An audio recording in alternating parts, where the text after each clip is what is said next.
Episode number 33 में होता कुछ यूं कि मुस्तफ़ा काफी ज्यादा परेशान हो जाता है क्योंकि शर्जीना की तबीयत काफी ज्यादा बिगड़ जाती है और मुस्तफ़ा को तब रियलाइज होता है कि मेरे से कितनी बड़ी भूल हो गई है, मैंने कितना कुछ खो दिया है। पहले मैंने अपने बेटे को खो दिया है और अब शायद मैं अपनी बीवी को खो दूं। यहाँ पर ये मामला चल रहे थे। वहाँ पर फिर अदील के माँ बाप जो है वो काफी ज्यादा परेशान थे क्योंकि अदील भी जेल में है और उनके जो माँ बाप है वो उनकी बेटी के घर में है। और फिर मुस्तफ़ा की अम्मा को रियलाइज होता है कि मैंने कितना बुरा किया मुस्तफ़ा लोगों के साथ, इसी तरह मैंने उनको आधी रात में घर से निकाल दिया था और अब यही हाल मेरा भी है। तो मुस्तफ़ा का अब्बा जो मुस्तफ़ा की अम्मी को बहुत ज्यादा डांटता है कि मैंने तुम्हें कहा था कि इस पर भरोसा मत करो, लेकिन तुमने मेरी एक भी नहीं सुनी। अब देख लो, हमने अपने बुढ़ापे का सहारा, अपना छोटा सा घर जहाँ पर हमारे लिए एक छत थी, सुकून था, वो भी हम लोगों ने खो दिया। फिर यहाँ पर ये लोग काफी ज्यादा नाराज थे और वहाँ पर फिर शर्जीना की तबीयत काफी ज्यादा क्रिटिकल हो चुकी थी। डॉक्टर साहब ने कहा कि बचने का कोई चांस तो है नहीं, लेकिन हम लोग पूरी कोशिश करेंगे और आप लोग दुआ कीजिएगा। और जैसा कि आप लोगों को पता है कि अदील साहब को हो चुकी है जेल, काफी ज्यादा बुरी तरह से वो फंस चुका है अदील। सबसे पहले तो रुबाब ने एक पार्टी रखी अदील साहब की बर्थडे के लिए। फिर जब सब लोग जमा हो गए, उसके माँ बाप भी जमा हो गए अदील साहब के, फिर सबके सामने जो है सलमान की बीवी का और दिल का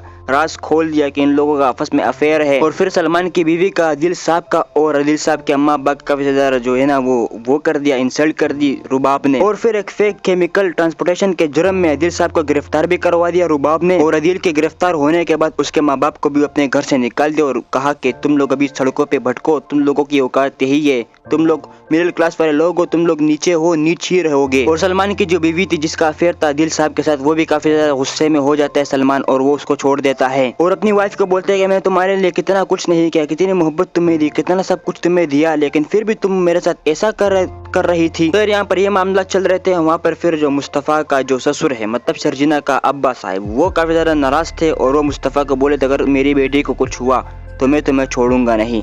और ये सुनकर मुस्तफ़ा काफी ज्यादा परेशान हो जाता है और वो बोलता है कि आई थिंक सब गलती मेरी थी, मुझे ज्यादा गलत नहीं खानी चाहिए थी, अब देखो मेरी वजह से क्या क्या हो गया है। शायद अगर मुस्तफ़ा जो है वो शर्जीना को अपने वालिदैन के घर छोड़ आता तो ये ना होता, ये सब कुछ ना होता, लेकिन मुस्तफ़ा में तो बहुत ज़्यादा गैरत जाग गई थी और वो पैसे कमाने भी निकल गया था और उसने पैसे भी कमा लिए। उसने अपने लिए किराए पर घर भी ले लिया 1.5 लाख रुपए पर मंथली। वो काफ़ी ज़्यादा बड़ी आलीशान घर था, लेकिन अब क्या करे, बच्चा तो उनका रहा नहीं और बीवी भी खतरे में है।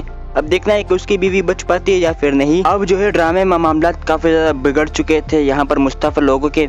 अब जो है ड्रामे में मामला काफ़ी ज़्यादा बिगड़ चुके हैं मुस्तफ़ा लोगों की तरफ भी। ड्रामे में काफ़ी ज़्यादा मामला काफ़ी ज़्यादा बिगड़ चुके हैं ड्रामे में। मुस्तफ़ा लोगों की तरफ भी बहुत ज़्यादा बिगड़ाव है और शर्जीना भी काफ़ी ज़्यादा बीमार है और वहाँ पर अदील साहब और अदील साहब के माँ बाप जो है वो काफ़ी ज़्यादा परेशान है। अदील साहब को अरेस्ट भी कर लिया है पुलिस ने।